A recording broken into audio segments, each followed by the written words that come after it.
All right. I encourage you guys to take a photograph of this so that you have this, because this is going to help you in the Q&A section of your after your speech is delivered. All right. So everybody take a picture of that out there in video land. Hopefully you are taking a screenshot, because this is what you're going to want to add into your notes section of your PowerPoint, where it says, are there any questions? Okay. So this is a formula, and I'm going to go through it so that everybody understands how it works. But before I do that, I want to do a couple of reviews. Remember your speech day, all right? So we have on Tuesday the 13th is Jasmine, Nick, Davion, and Taylor. And here on April 20th is Pedro, Rico, Elijah, and Cassidy. And then in video land, you'll need to look at the listing so that you'll know when your speech days are, all right? Remember, if you are not able to be here on the day of your speech, you will have to deliver your speech on Collaborate with one of my online students, okay? Or with a group of my online students. All right, so the process on speech day is really important. This speech should be 4 to 6 minutes. I will cut you off at 7 minutes. And that's to make sure that everybody has a chance to speak. All right? So keep that in mind. Time management is very important for public speaking. The other element is that you need to have your PowerPoint saved in PDF, all right, in a PDF format.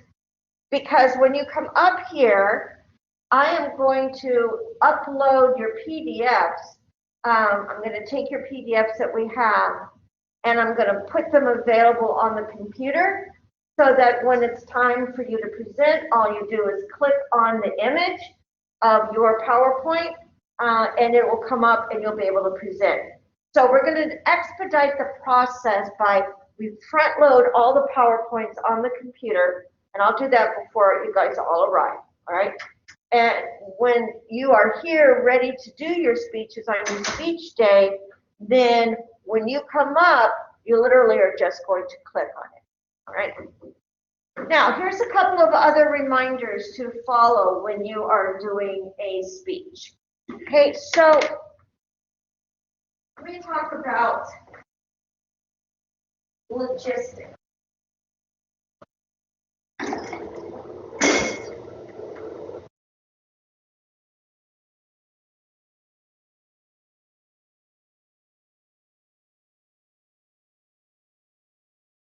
You are going to be standing here, all right?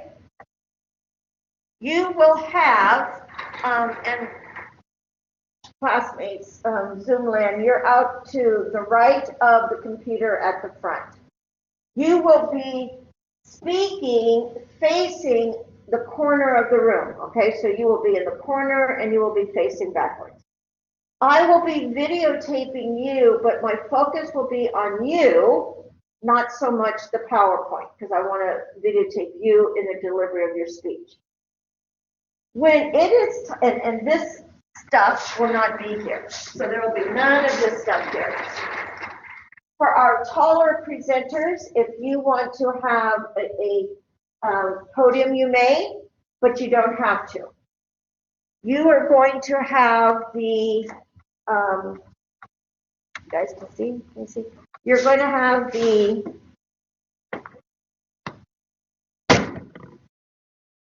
keyboard over here. So it will be your job to advance your PowerPoint slides. Okay?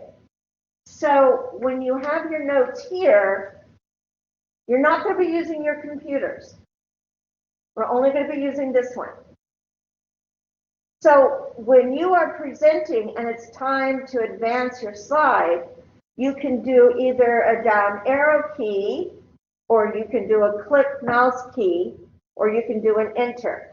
But do not bang the keys. All right? When you press the keys, you need to do it quietly. All right? Because that is one of the things that makes me crazy.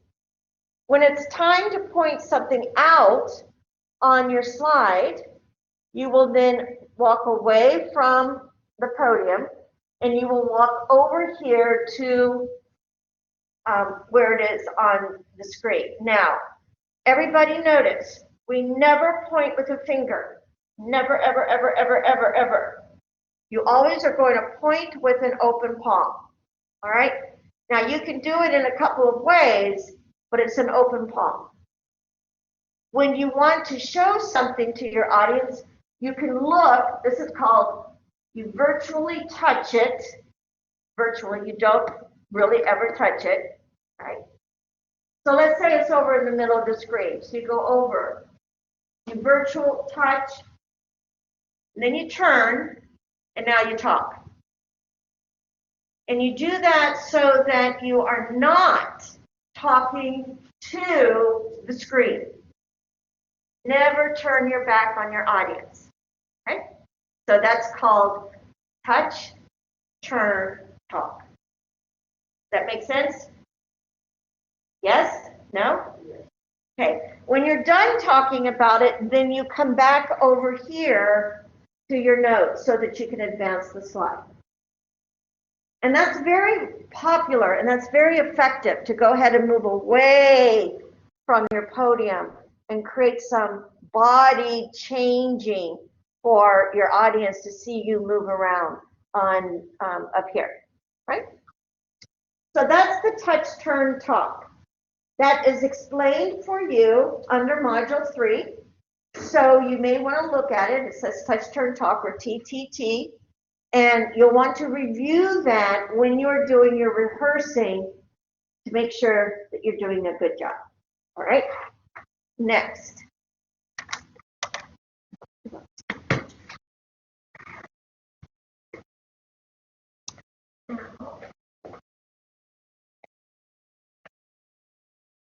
I suggest everybody take a photo of what I have written up there.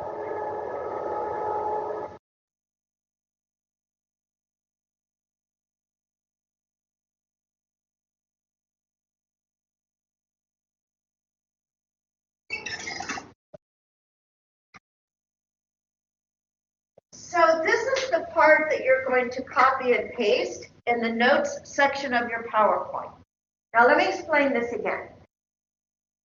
When you are giving a presentation, and think about this when you're doing it for your in your other classes, oftentimes your professors, or in this instance, your audience, are going to ask you questions.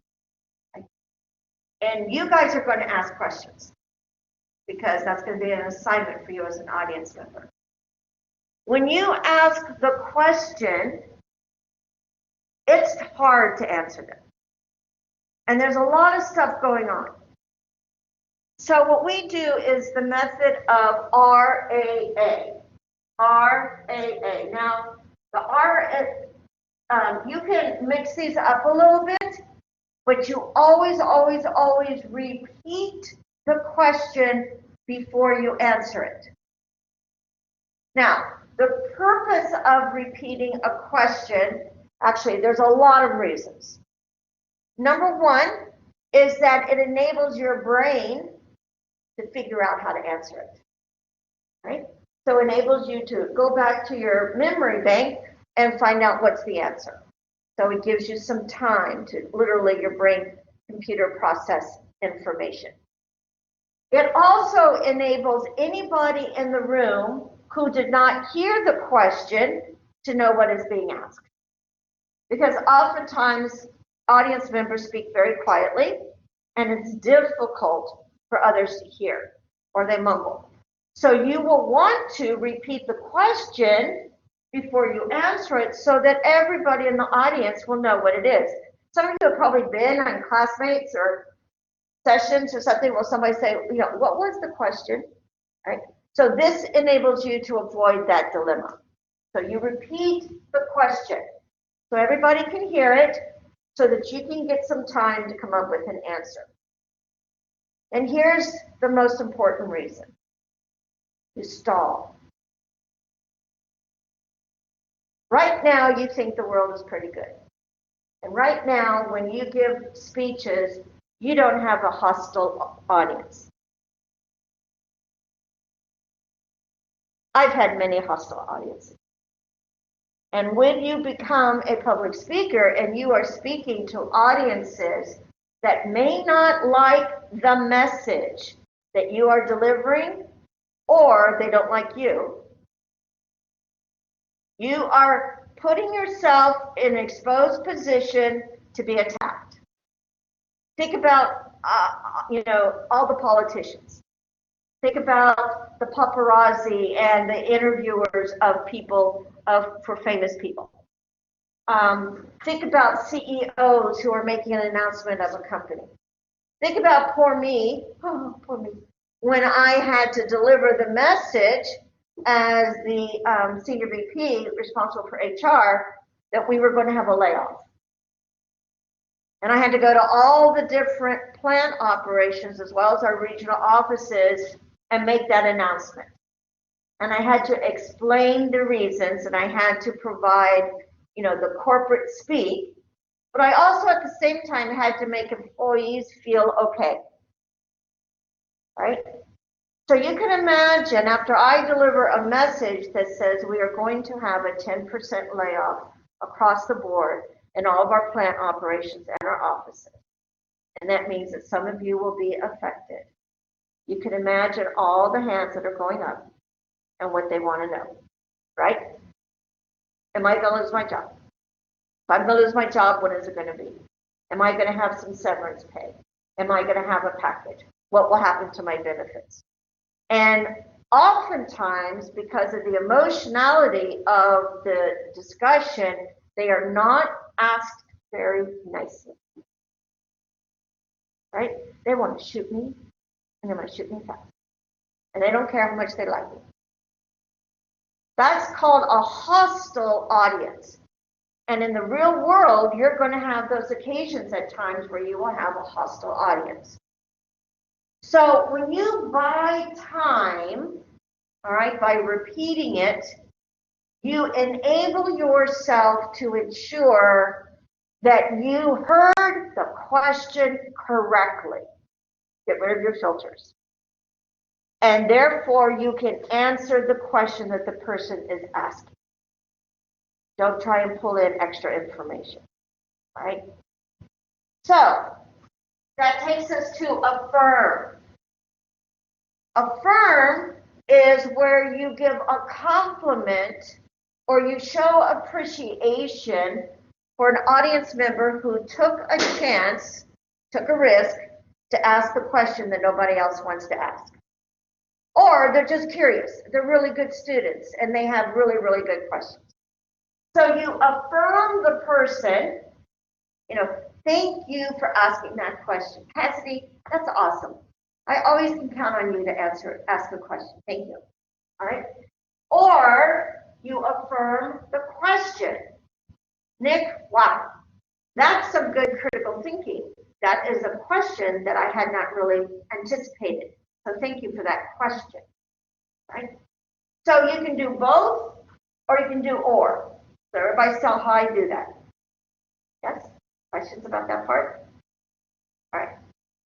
Now, by affirming the person, so suppose Elijah's back there saying, so you're standing up there and you're going to tell me that I'm going to lose my job in 30 days. And Elijah's saying, what the hell am I supposed to do with my family? What's going to happen with my insurance? Why can't I have more notice than that? Right? So at that point, I'm going to say, Elijah, thank you for that question. Because I have a feeling everybody's asking the same question. So if I understand what you're saying, you want to know if it's only 30 days, what will happen to your insurance, and what's going to happen to, what was the third piece? Repeat it. So here is the answer, and I'm going to give you the truth.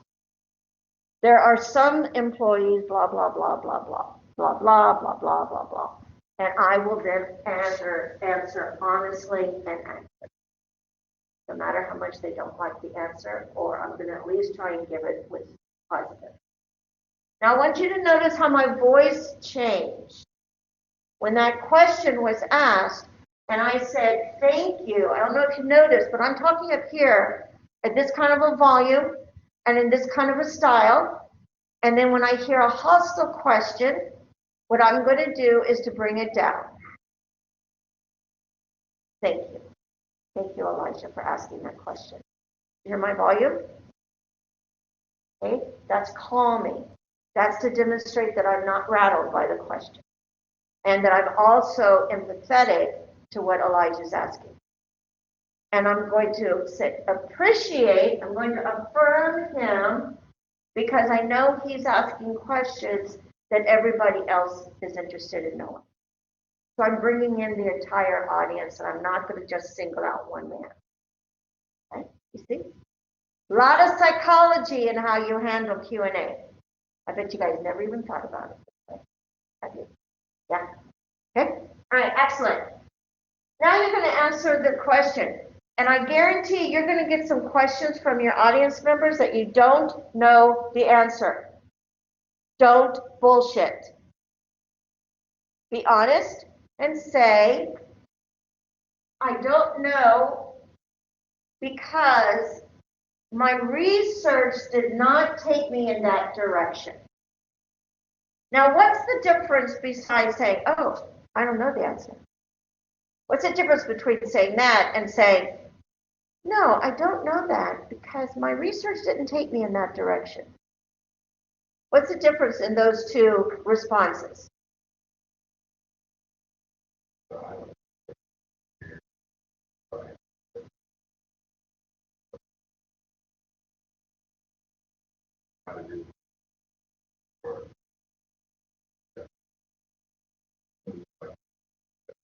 That's exactly right.